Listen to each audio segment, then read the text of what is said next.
The Hindu, 29th of January 2023, in 1962, unlike today, China grabbed Indian territory.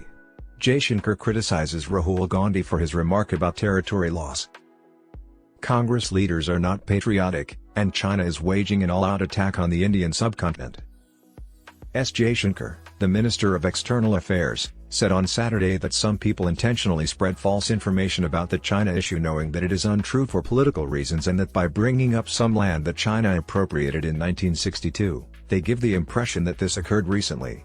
These comments were taken as a jab at Congressman Rahul Gandhi.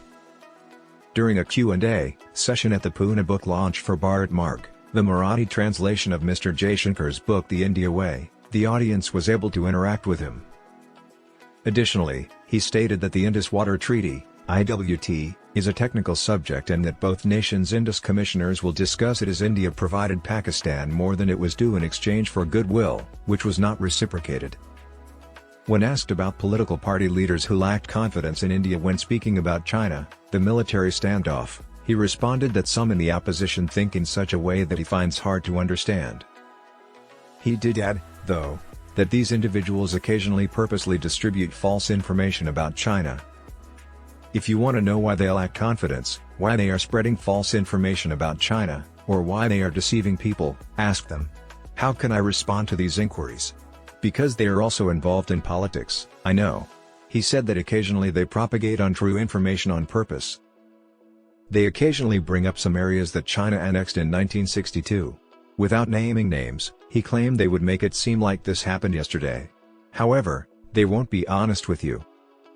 Notably, Congressman Rahul Gandhi said in September of last year that Prime Minister Narendra Modi had without a fight ceded 100 square kilometers of Indian territory to China. He questioned the administration on how it would be reclaimed. Congress distributed 62,500 square kilometers. The military leadership, army, or intelligence are the persons Mr. Jaishankar will approach if someone claims he has such kami, a lack of comprehension. He said, I won't phone the Chinese embassy and ask for information.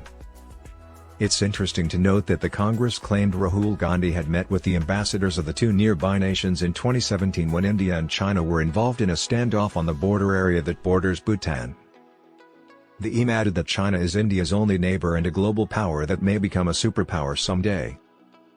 Mr. Jaishankar stated that it would not be acceptable for him to publicly remark on the events in Pakistan or what India's actions regarding the IWT would mean for current occurrences in that nation.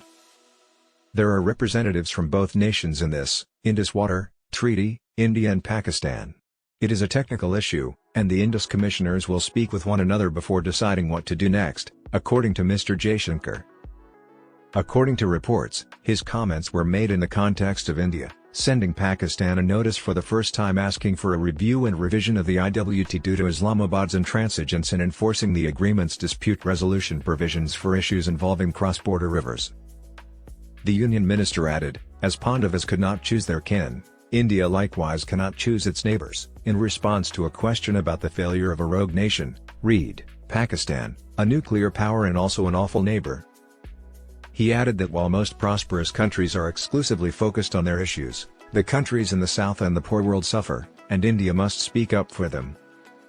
According to Mr. Jaishankar, Prime Minister Narendra Modi has determined that India must assume this obligation. The EM claimed that his book encouraged readers to participate in the country's foreign policy rather than merely pay attention to mandarins, generally used for powerful bureaucrats. Additionally, he discussed India's relations with Japan and its role in the Indo-Pacific, as well as China and the difficulties that the nation faces in dealing with the ambitious northern neighbor.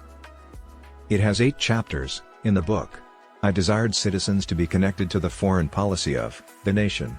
I wish to include individuals from other states besides simply Delhi. He claimed that his book was straightforward to read because he had written it in such a way.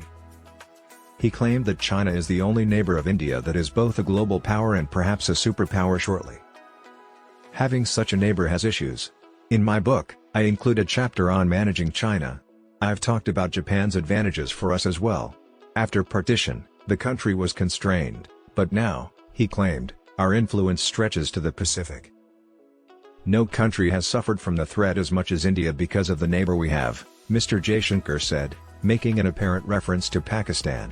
and the state policy of Pakistan to use terrorists. He referenced the surgical strikes after the assaults in Pulwama and Uri to highlight India's current resolute stance against terrorism and dubbed it decisive action. Pakistanis are paused by